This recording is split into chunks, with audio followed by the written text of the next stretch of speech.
Viewers, എല്ലാവർക്കും ദിജോസ് വേൾഡിൻ്റെ പുതിയൊരു വീഡിയോയിലേക്ക് സ്വാഗതം. ഇന്നത്തെ വീഡിയോയിൽ ഞാൻ സംസാരിക്കുന്നത് ഹിമോഗ്ലോബിനെ പറ്റിയിട്ടാണ്.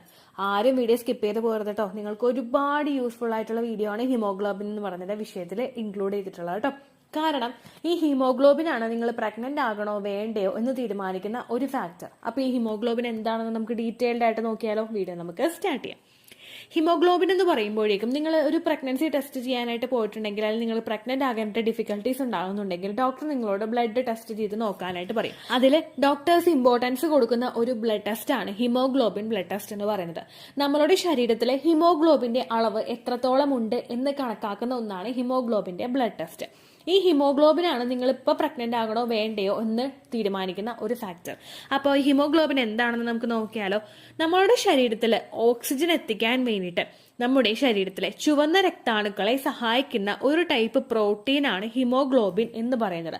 നമ്മളുടെ ശരീരത്തിലെ ഓക്സിജൻ എന്ന് പറയുന്നത് എത്രത്തോളം അത്യന്താപേക്ഷിതമായിട്ടുള്ള ഒരു ഘടകമാണെന്ന് നിങ്ങൾക്ക് എല്ലാവർക്കും തന്നെ അറിയുന്നുണ്ടാകും. നമ്മളുടെ ശരീരത്തിലെ ഓക്സിജൻ റിച്ച് ആയിട്ടുള്ള ബ്ലഡ് സർക്കുലേഷൻ ഉണ്ടെങ്കിൽ മാത്രമേ നമ്മളുടെ ശരീരത്തിലെ ഓരോ പ്രവർത്തനങ്ങളും നടക്കുന്നതിന് വേണ്ടിയിട്ടുള്ള ന്യൂട്രിയൻസ് നമ്മളുടെ ശരീരത്തിലോട്ട് എത്തുകയുള്ളൂ. അങ്ങനെ ന്യൂട്രിയൻ റിച്ച് ആയിട്ടുള്ള ഓക്സിജൻ ബ്ലഡ് സപ്ലൈ കൊടുക്കുന്ന ഒരു പ്രോട്ടീനാണ് ഹിമോഗ്ലോബിൻ എന്ന് പറയുന്നത്. ഈ ഹിമോഗ്ലോബിൻ നമ്മളുടെ ശരീരത്തിൽ കുറഞ്ഞു കഴിഞ്ഞാൽ അത് നിങ്ങളുടെ ഫെർട്ടിലിറ്റിയെയും സാരമായി ബാധിക്കും. ഇനി ഇത് ഫെർട്ടിലിറ്റിയെ എങ്ങനെ ബാധിക്കുന്നതെന്ന് നമുക്ക് നോക്കിയാലോ. ഓക്സിജൻ റിച്ച് ആയിട്ടുള്ള ബ്ലഡ് സർക്കുലേഷൻ ഉണ്ടെങ്കിൽ മാത്രമേ നമ്മളുടെ ഏത് അണ്ടാശയമാണെങ്കിലും അവിടെ അണ്ടം പ്രൊഡ്യൂസ് ആവുകയുള്ളൂ. കാരണം അണ്ടം പ്രൊഡ്യൂസ് ആകണമെങ്കിൽ അത് വളരാൻ വേണ്ടിയിട്ടുള്ള ന്യൂട്രിയൻസ് അതിന്റെ ആ ഓവറീസിലോട്ട് എത്തണം. ഈ ഓവറീസിലോട്ട് എത്തുന്നത് ഓക്സിജൻ റിച്ച് ആയിട്ടുള്ള ന്യൂട്രിയൻസ് ആണ് നമ്മളുടെ അണ്ടാശയങ്ങളിലോട്ട് കിട്ടുന്നത്. ലെഫ്റ്റ് ഓവറിയിലാണെങ്കിലും റൈറ്റ് ഓവറിയിലാണെങ്കിലും ഇത് വളരാൻ വേണ്ടിയിട്ടുള്ള ആ ഒരു കാര്യങ്ങൾ അതിന് കിട്ടിയാൽ മാത്രമേ വളരാനായിട്ട് സാധിക്കുകയുള്ളൂ. അപ്പൊ ഇത് വളരണമെങ്കിൽ ഓക്സിജൻ റിച്ച് ആയിട്ടുള്ള ബ്ലഡ് സർക്കുലേഷൻ വേണം. ഇത് ശരീരത്തിൽ വേണമെങ്കിൽ ഹിമോഗ്ലോബിന്റെ അളവ് ശരീരത്തിൽ നോർമൽ ആയിട്ട് നിൽക്കണം. അങ്ങനെ ഹിമോഗ്ലോബിന്റെ അളവിൽ നിങ്ങളുടെ ശരീരത്തിൽ വ്യത്യാസം അനുഭവപ്പെടുന്നുണ്ടെങ്കിൽ ഇത് നിങ്ങൾ പ്രഗ്നന്റ് ആകാനായിട്ട് ഒരുപാട് ഡിഫിക്കൽട്ടീസ് കൊണ്ടുവന്നു തരും.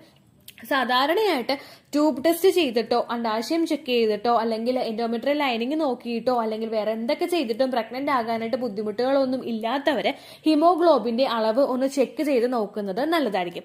കാരണം ഈ ഒരു അളവെന്ന് പറയുന്നത് ഒരു 2 മാസമോ അല്ലെങ്കിൽ ഒരു 3 മാസമോ ഒക്കെ കൂടുമ്പോഴേക്കും ഈ അളവിൽ വ്യത്യാസം വന്നുകൊണ്ടിരിക്കാനായിട്ട് സാധ്യതയുണ്ട്. അങ്ങനെ വന്നു കഴിഞ്ഞാൽ നിങ്ങൾ ഒരു കൊല്ലം മുമ്പ് നിങ്ങളതെല്ലാം ചെക്ക് ചെയ്ത് നോക്കിയിട്ട് നോർമൽ ആണ് എന്ന് പറയുന്നത് കൊണ്ട് അതിനൊരു അർത്ഥം ഉണ്ടാവില്ല. അപ്പോൾ നിങ്ങൾ ഇത്തരത്തിലുള്ള കാര്യങ്ങളൊക്കെ ചെയ്തിട്ടും പ്രഗ്നൻസി നിങ്ങൾക്ക് ഡിഫിക്കൽട്ടീസ് ഉണ്ടാകുന്നുണ്ടെങ്കിൽ ഒന്ന് ഹിമോഗ്ലോബിന്റെ വാല്യൂവും കൂടി ചെക്ക് ചെയ്ത് നോക്കേണ്ടത് അത്യാവശ്യമാണ് കേട്ടോ. ഹിമോഗ്ലോബിന്റെ വാല്യൂ ഒരു സ്ത്രീ ശരീരത്തിൽ വേണ്ടത് ഒരു 12 to 16 റേഞ്ചിലാണ്. ഈ 12 ഒരു 11 ഒക്കെ ആയിട്ട് കുറഞ്ഞു കഴിഞ്ഞാൽ നമുക്ക് അനീമിയ ഉണ്ടോ എന്ന് നമ്മൾ മനസ്സിലാക്കേണ്ടിയിരിക്കുന്നു. കാരണം അനീമിയ എന്നുള്ളൊരു പ്രശ്നം നമുക്ക് വന്നു കഴിഞ്ഞാൽ ഈ ഒരു സമൂഹത്തിൽ ഈ ഒരു പൊതുസമൂഹത്തിലെ ഏകദേശം സ്ത്രീകൾക്ക് ഒരു ഭൂരിഭാഗം സ്ത്രീകൾക്കും ഉണ്ടാകുന്ന ഒരു പ്രശ്നമാണ് അനീമിയ അല്ലെങ്കിൽ വിളർച്ച എന്ന് പറയുന്നത്. ഈ അനീമിയ കൂടുതലായിട്ടും ഉണ്ടാകാനായിട്ടുള്ള കാരണം നമ്മളുടെ ശരീരത്തിൽ ന്യൂട്രിയൻസ് കിട്ടാതെ വരിക, പോഷകാഹാരക്കുറവ് നമ്മളുടെ ശരീരത്തിൽ ഉണ്ടാവുക. ഇതെല്ലാം കൊണ്ടാണ് ഒട്ടുമിക്ക സ്ത്രീകൾക്കും അനീമിയ ഉണ്ടാവുന്നത്. ഇങ്ങനെ ഒരു വിളർച്ച അനുഭവപ്പെടുന്നത് കൊണ്ട് പലരിലും തന്നെ ആ വിളർച്ച ഉണ്ടാകാനായിട്ടുള്ള കാരണം ഹിമോഗ്ലോബിന്റെ ഡെഫിഷ്യൻസിയാണ്. ഈ ഹിമോഗ്ലോബിന്റെ ഡെഫിഷ്യൻസി വന്നു കഴിഞ്ഞാൽ അത് നമ്മളിൽ ഇൻഫെർട്ടിലിറ്റി ഇഷ്യൂസ് ഉണ്ടാക്കുന്നതിനും കാരണമാവുന്നു. ഈ ഒരു 10നേക്കാളും ഒരു 10 റേഞ്ചിലൊക്കെ ഒരു 11, 10 ആ ഒരു റേഞ്ചിലോട്ടൊക്കെ നമുക്ക് എത്തിക്കഴിഞ്ഞാൽ അതിനർത്ഥം നമ്മൾ അനീമിക്കാണ് എന്നുള്ളൊരു കാര്യമാണ്. ഈ ഹിമോഗ്ലോബിൻ നമ്മളുടെ ശരീരത്തിൽ കുറയുമ്പോഴേക്കും അതുമൂലം ഓക്സിജൻ റിച്ച് ആയിട്ടുള്ള ബ്ലഡ് സർക്കുലേഷൻ കുറയുന്നു എന്ന് പറഞ്ഞല്ലോ. ഈ കുറവ് നമ്മളുടെ ഓവറീസിൽ മാത്രമല്ല നമ്മുടെ എൻഡോമെട്രിയൽ ലൈനിങ്ങിലും അതുപോലെ നമ്മുടെ ഫലോപ്പിയൻ ട്യൂബിലും ഒക്കെ ഈ ഒരു വ്യത്യാസം നമുക്ക് കാണാനായിട്ട് സാധിക്കും. ഓവറോൾ എഗ് പ്രൊഡക്ഷന് മാത്രമല്ല എൻഡോമെട്രിയൽ ലൈനിങ്ങിനെയും ഫലോപ്പിയൻ ട്യൂബിനെയും സെർവിക്സിനെയും നമ്മുടെ വജൈനയുടെയും പ്രവർത്തനത്തെ ഇത് സാരമായിട്ട് തന്നെ ബാധിക്കും. അപ്പോൾ പ്രഗ്നന്റ് ആകാനായിട്ട് ഒരു സ്ത്രീ തുനിഞ്ഞിറങ്ങുന്നുണ്ടെങ്കിൽ അവിടെ അവരുടെ ഹീമോഗ്ലോബിന്റെ ലെവലും കൂടി ക്രോസ് ചെക്ക് ചെയ്യേണ്ടത് അത്യാവശ്യമായിട്ടുള്ള ഒരു കാര്യമാണ്. ഇനി ഹിമോഗ്ലോബിന്റെ ലെവൽ നമ്മളുടെ ശരീരത്തിൽ കുറഞ്ഞു കഴിഞ്ഞാൽ ഇത് നമുക്ക് എങ്ങനെ മനസ്സിലാക്കാമെന്ന് നോക്കിയാലോ. ഹിമോഗ്ലോബിന്റെ ലെവൽ ശരീരത്തിൽ കുറഞ്ഞു കഴിഞ്ഞാൽ ഉടനെ തന്നെ ശരീരം ഒരുപാട് ലക്ഷണങ്ങൾ നിങ്ങൾക്ക് കാണിച്ചു തരും. അതിൽ ഏറ്റവും പ്രധാനപ്പെട്ട ഒന്നാണ് വിളർച്ച. നമ്മുടെ മുഖത്ത് നോക്കി കഴിയുമ്പോഴേക്കും നമ്മുടെ മുഖത്ത് ആ ഒരു കളറിൽ വ്യത്യാസം വരിക. നമ്മൾ വിളറിയിരിക്കുമ്പോൾ നമ്മളുടെ ശരീരത്തിലൊരു ഒരു ഗ്രേ കളറിലുള്ള ഒരു എഫക്റ്റ് നമ്മളുടെ ശരീരത്തിലുണ്ടാകും. അങ്ങനെ ഒരു ഗ്രേയും യെല്ലോയും കൂടി ചേർന്നിട്ടുള്ള ഒരു കളറിലെ എഫക്റ്റ് നമ്മളുടെ മുഖത്ത് ഒരു വിളർച്ചയായിട്ട് അനുഭവപ്പെടും. ഡോക്ടേഴ്സ് ഒക്കെ നോക്കുന്നത് കണ്ടിട്ടില്ല, നമ്മൾ മുഖത്തൊരു വിളർച്ച അനുഭവപ്പെടുമ്പോഴേക്കും അവർ നോക്കും. അതുപോലെ കൈ എടുത്തിട്ട് നമ്മുടെ കണ്ണിന്റെ ആ ഒരു കണ്ണൊന്ന് വിടർത്തി നോക്കുമ്പോഴേക്കും അവിടെ നമുക്ക് രക്തം അളവ് കുറവാണെങ്കിൽ അപ്പോൾ നമുക്ക് വിളർച്ചയുണ്ടെന്ന് പറയും. അതുപോലെയുള്ള മറ്റുള്ളൊരു ബുദ്ധിമുട്ടെന്ന് പറയുന്നത് നമ്മൾ ഭയങ്കര ടയേർഡായി പോവുക, ഒരു കാര്യവും നമുക്ക് ചെയ്യാനായിട്ടുള്ള താല്പര്യം ഉണ്ടാകാതെ വരിക, നമുക്ക് ഭയങ്കര വീക്ക്നെസ് ഫീൽ ചെയ്യുക, ജോയിൻസിലൊക്കെ നമുക്ക് വേദന അനുഭവപ്പെടുക. ഒരുപാട് പേര് പറയാറുണ്ട്, ചേച്ചി ഇതെല്ലാ ലക്ഷണങ്ങളും ഉണ്ടായിട്ടും എനിക്ക് നെഗറ്റീവായി പോയെന്ന്. ചിലപ്പോൾ ഈ ഹിമോഗ്ലോബിന്റെ അളവ് കുറയുന്നത് കൊണ്ടും നിങ്ങളുടെ ശരീരത്തിൽ ഉണ്ടായിട്ടുള്ള ലക്ഷണങ്ങളായിരിക്കും ചിലപ്പോൾ വന്നത് കേട്ടോ. അങ്ങനെ നമ്മൾ കൂടുതലായിട്ട് ടയേർഡ് ആവുന്നത് പോലെ നമുക്ക് തോന്നുക, നമുക്ക് വീക്ക്നെസ് ഒരുപാട് അനുഭവപ്പെടുക, അതായത് വിളർച്ച ഒരുപാട് അനുഭവപ്പെടുക, ഇതെല്ലാം പലർക്കും ആ ഒരു ഏർലി സ്റ്റേജിൽ തന്നെ ഉണ്ടാകുന്ന കാര്യമാണ്.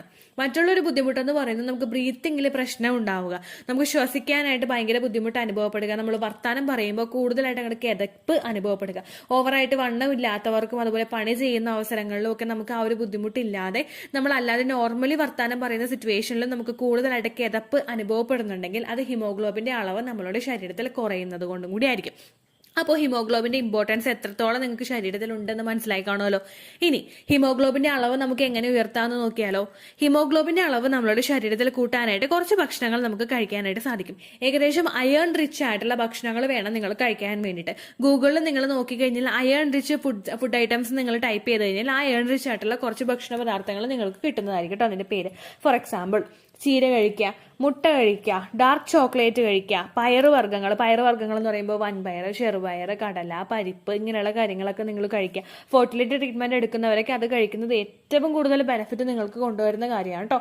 അതുപോലെ ബീറ്റ്റൂട്ട് കഴിക്കാം, ആപ്പിൾ കഴിക്കുക, ബ്രൊക്കോളി കഴിക്കുക, മാതള നാരങ്ങ കഴിക്കുക, വാട്ടർമെലൺ കഴിക്കുക, ഫിഷ് കഴിക്കുക. ഇതെല്ലാം നിങ്ങളുടെ ശരീരത്തിൽ അയൺ കൂട്ടുന്നതിന് വേണ്ടിയിട്ട് സഹായിക്കുന്നു. അത് മാത്രമല്ല, ഹിമോഗ്ലോബിന്റെ ഡെഫിഷ്യൻസി നിങ്ങൾക്ക് ഉണ്ടാകുന്നതിനായിട്ടുള്ള ലക്ഷണങ്ങൾ കാണുന്നുണ്ടെങ്കിൽ ഉടനെ ഒരു ഡോക്ടറെ പോയി സമീപിക്കണം. ബ്ലഡ് ടെസ്റ്റ് ചെയ്തിട്ട് ഹിമോഗ്ലോബിന്റെ വാല്യൂ നിങ്ങളുടെ ശരീരത്തിൽ കുറവാണ് എന്ന് കൺഫേം ചെയ്ത് കഴിഞ്ഞ് കഴിഞ്ഞാൽ ഡോക്ടർ അയണിന്റെ മെഡിസിൻ നിങ്ങൾക്ക് എഴുതി തരും. ആ മെഡിസിൻ ഡോക്ടർ പറയുന്ന ഡോസേജ് വെച്ചിട്ട് നിങ്ങൾ കൃത്യമായിട്ട് കഴിക്കുക കേട്ടോ. അതല്ല നിങ്ങൾക്ക് അങ്ങനെ തോന്നുന്നില്ല എങ്കിൽ നിങ്ങൾ ഈ പറഞ്ഞ ഫുഡ് ഐറ്റംസും കൂടി നിങ്ങളുടെ ഫുഡ് ഡയറ്റിൽ ഉൾപ്പെടുത്തുക.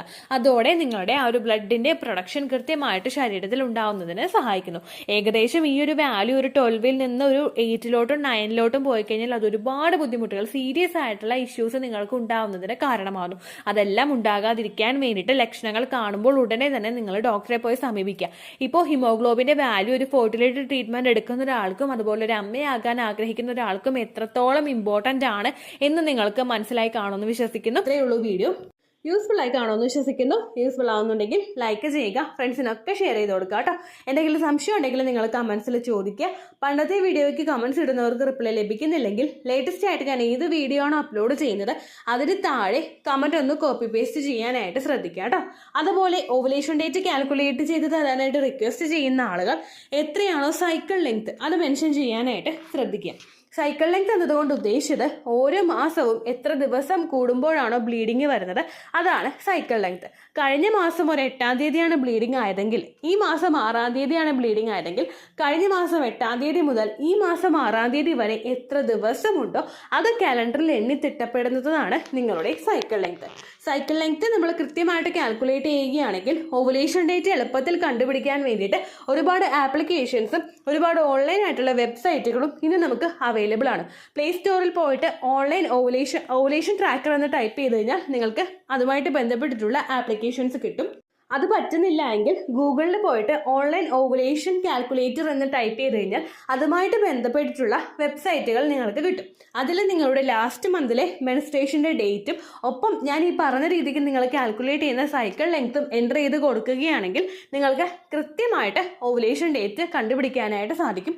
ഫെർട്ടൈൽ ടൈം പീരീഡും നിങ്ങൾക്ക് കിട്ടും. അതായത് എത്ര ദിവസം മുതൽ കോൺടാക്ട് ചെയ്ത് തുടങ്ങിക്കഴിഞ്ഞാൽ നിങ്ങൾ പ്രഗ്നൻ്റ് ആകും എന്നുള്ളൊരു ഡേറ്റും നിങ്ങൾക്ക് പ്രോപ്പറായിട്ട് കിട്ടും കേട്ടോ. ഇത് കാൽക്കുലേറ്റ് ചെയ്യുന്ന സമയത്ത് സൈക്കിൾ ലെങ്ത് കാൽക്കുലേറ്റ് ചെയ്യുന്ന സമയത്ത് നിങ്ങളുടെ ആ ഒരു കലണ്ടറിൽ നോക്കി തന്നെ നിങ്ങൾ കാൽക്കുലേറ്റ് ചെയ്യുക. പല മാസങ്ങളിലും 30-31 ദിവസമുണ്ട്, അതുകൊണ്ടാണ് അങ്ങനെ പറഞ്ഞത്. ഒപ്പം നിങ്ങൾക്ക് ബ്ലീഡിങ് തുടങ്ങിയ ദിവസത്തിന് വേണം നിങ്ങൾ ഡേ 1 ആയിട്ട് എടുക്കാൻ വേണ്ടിയിട്ട്. സ്പോട്ടിങ് തുടങ്ങിയ ദിവസത്തിനെ, അതായത് ചെറുതായിട്ട് ഡിസ്ചാർജ് പോയി തുടങ്ങിയ ദിവസത്തിനെ നിങ്ങൾ കൺസിഡർ ചെയ്യേണ്ട ആവശ്യം ഇല്ല കേട്ടോ. അപ്പോൾ ഇത്രയേ ഉള്ളൂ വീഡിയോ. അടുത്തൊരു വീഡിയോ ആയിട്ട് നമുക്ക് വീണ്ടും കാണാം. ബൈ.